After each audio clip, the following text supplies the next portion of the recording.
Hey BookTube, it's Charlie from Reader Turned Writer. Today I am giving some examples of how authors have used purple cows with their books. In my video on Tuesday, I talked about purple cows, what they are, and how you can use them to brainstorm ideas for your book. If you haven't watched that video yet, you'll definitely want to go check that one out before watching this one. I'm not talking as much in depth about what purple cows are and how you might use them. I'm simply giving some examples from some of the popular books that I like that I have found purple cows or hooks or whatever you want to call them in their premise of their books. And I have a bullet page to show you all of my examples that I found. Before we jump in, I wanted to give a quick reminder that there are a couple different ways to format your purple cows. These can include the but design method, the unanswered question, or meshing two standards together. So let's jump into some examples. With the but design method, one example I came up with was Cinder by Marissa Myers.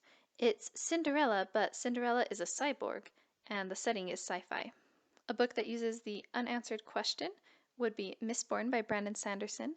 What would happen if the Dark Lord won and now ruled the world? What would that world be like? One example of meshing two standards together is The Selection by Kiera Cass. It's Hunger Games meets The Bachelor.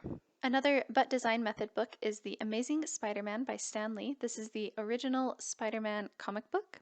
It's a superhero comic, but the superhero is a teenager.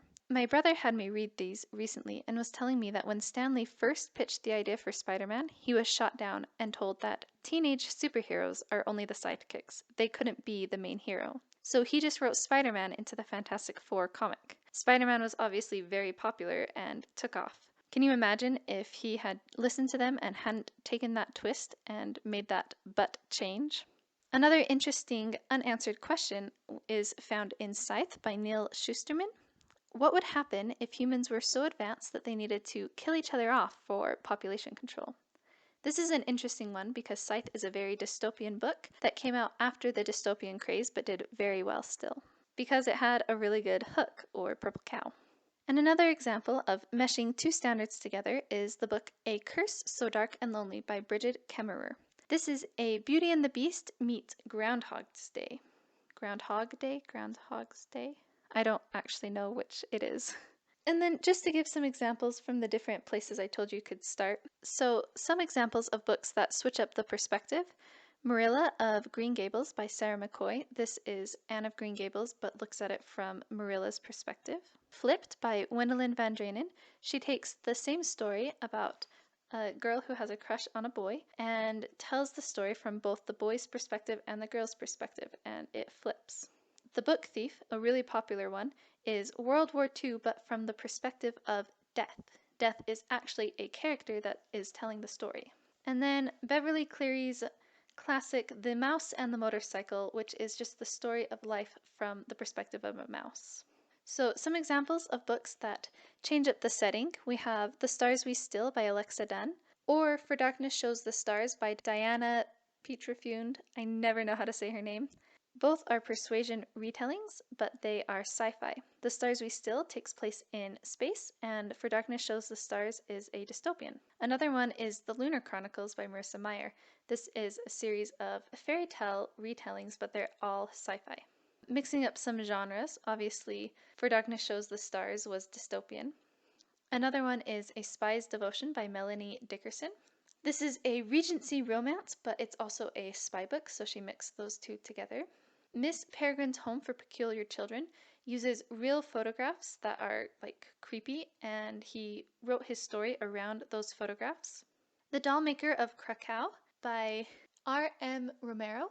This is an historical fiction, but it's told from the perspective of a doll, so it's also perspective, but it has a lot of magical realism in it. And finally, Stillheart by Brandon Sanderson. This is superheroes and fantasy mixed together. Most books that do well have a hook or a purple cow of some sort. Some books use a unique cover or title. Others have an intriguing premise. Sometimes their hook is simply that they executed better on the idea than other people.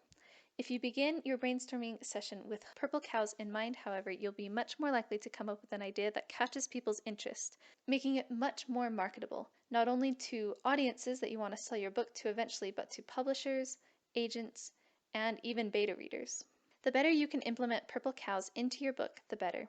The first step to implementing well on hooks is recognizing them when you see them. So now it's your turn. Go and find some hooks in books, movies, YouTube videos, or even your everyday life. And let me know in the comments below when you think of them. I love to hear from you. If you liked this video, don't forget to hit that thumbs up button and subscribe for more content like this. Thank you so much for watching my video. I will see you in the next one.